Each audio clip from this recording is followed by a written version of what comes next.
Welcome back to my bathroom. My name's Brittnee. I'm a real hairdresser, and today I'm going to show you a few different techniques to blend your short hair with your long extensions on yourself by yourself. Before we start hacking away, make sure that you subscribe and like. I'm here for you every single week, twice a week on Wednesdays and Sundays. I'm going to show you how I blend my hair extensions on myself, but I do want to note that hair cutting is very similar to religion. We all have the same common goal, and there's 1,000 different ways to get there. Not one of them is right, not one of them is wrong, not one of them is better, not one of them is worse. This is just what I use on myself. So you may take bits and pieces of this and blend them together, or you may find that none of these work for you. You will need some sort of scissor or shear for this. I'm using a really inexpensive pair, under $10 on Amazon. I'll put the link in the description box below if you want to grab some. You can absolutely use a crafting or regular scissor because these are just hair extensions, but it does work a little bit better if you have an actual shear. Let's get started. So the first thing that I'm going to do is cut my basic shape or my length. I want to even up these ends. So I've separated it into two big sections with a straight down the middle back part. And I'm just going to group this together, and I'm going to cut straight across to get rid of these straggly ends. And I'm going to be cutting it against my body. It is very tempting, especially if yours are really long, to over direct it and cut it where you can see. That is a big no-no because that is going to actually change the haircut and give you a graduated layer. Not very good, because if you're not aware, when you cut hair extensions, they're not very forgiving and they show every single line you make. So be careful. So cut against your skin. How you're gonna do that is by using a mirror.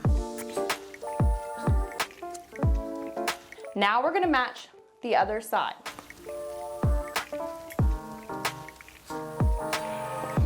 Okay, and of course I cut the cord to that microphone. Still works. We're good to go, folks. Now I'm gonna take these and check for balance. Just closing my eyes and making sure that they feel even. Feel even enough to me. So now that we've got a basic shape, we're gonna go through and blend this piece into this. These are these back corners here. You see this?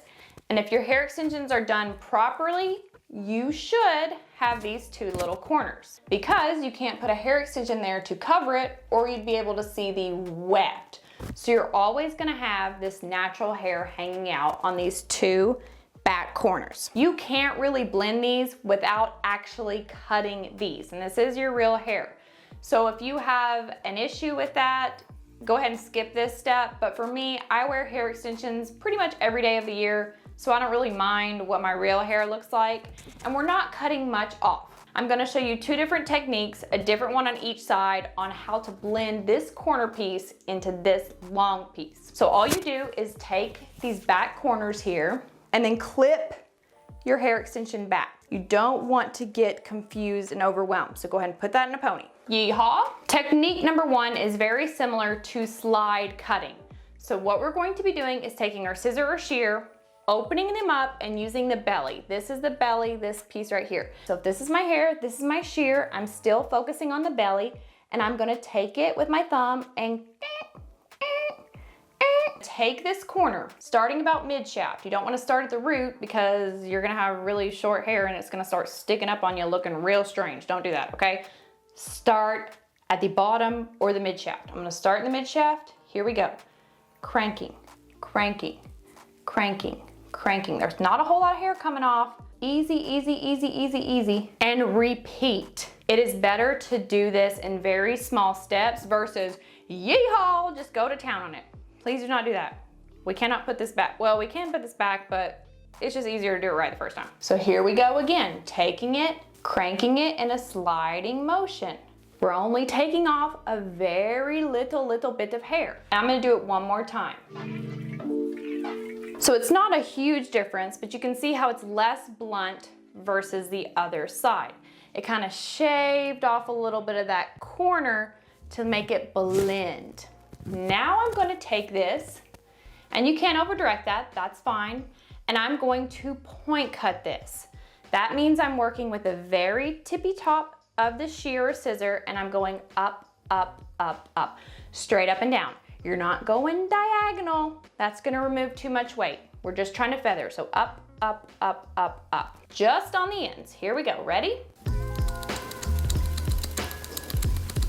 Now for the other side, we're gonna be using a different kind of tool. These are called thinning shears or texturizing shears, depending on who you're talking to, but they have teeth on one side and a straight blade on the other. What happens when you place the hair in here and clamp down, it's removing every other hair, if you will. You slide it down and it thins out the hair while also blending it. You can take this horizontal and hack at it.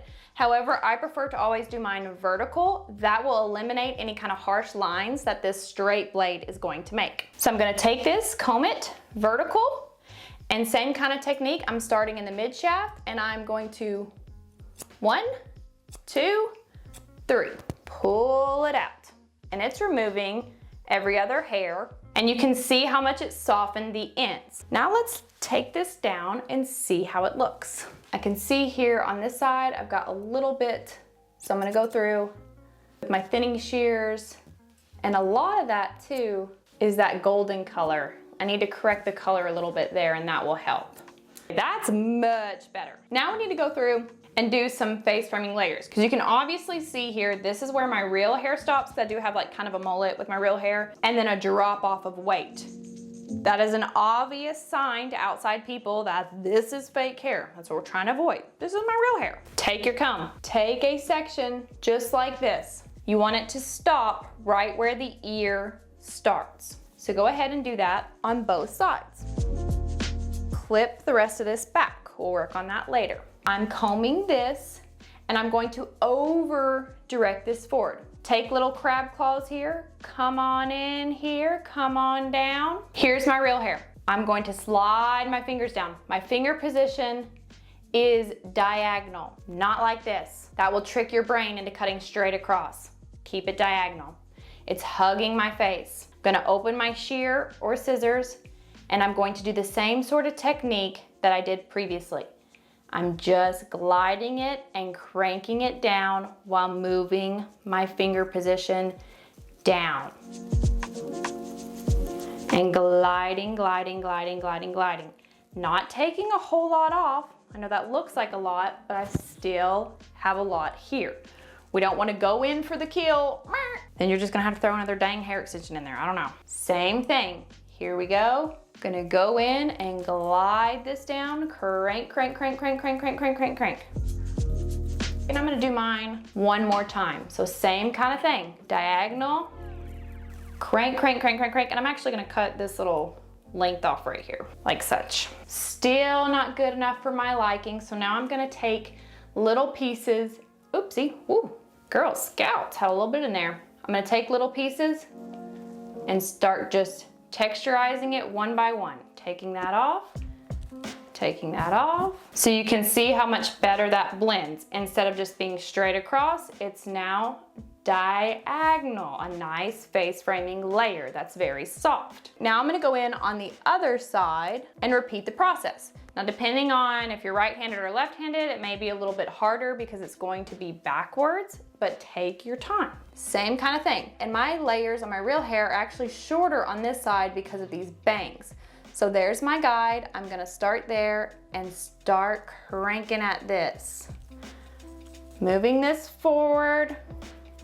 I actually have a little bit of weight in my bang area, so I'm gonna go through and just lightly kiss that to take off that big weight. Now at any point in this, if you see, for example, you have a blunt line, let me make one real quick. Let me get some more. Okay, so if you accidentally messed up and you have a very choppity chop, it's okay, don't panic, point cut it out. Lift it up, just give it a little kiss, up, up, up, up, down, up, down, up, down. There she goes. Nothing ever happened. Now we're gonna go through and cut some layers into this. The first thing that we want to do is to clip back the length so we don't make any mistakes. When we're cutting layers, we're not cutting into our actual length. That was step one. We've already done that.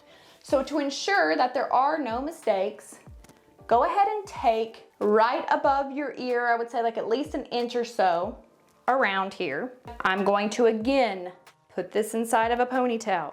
Now unclip the top. So for this, you want to think of the top of your head as if it were a complete pumpkin pie. And at the center of the pie, we're gonna start dividing it into slices. So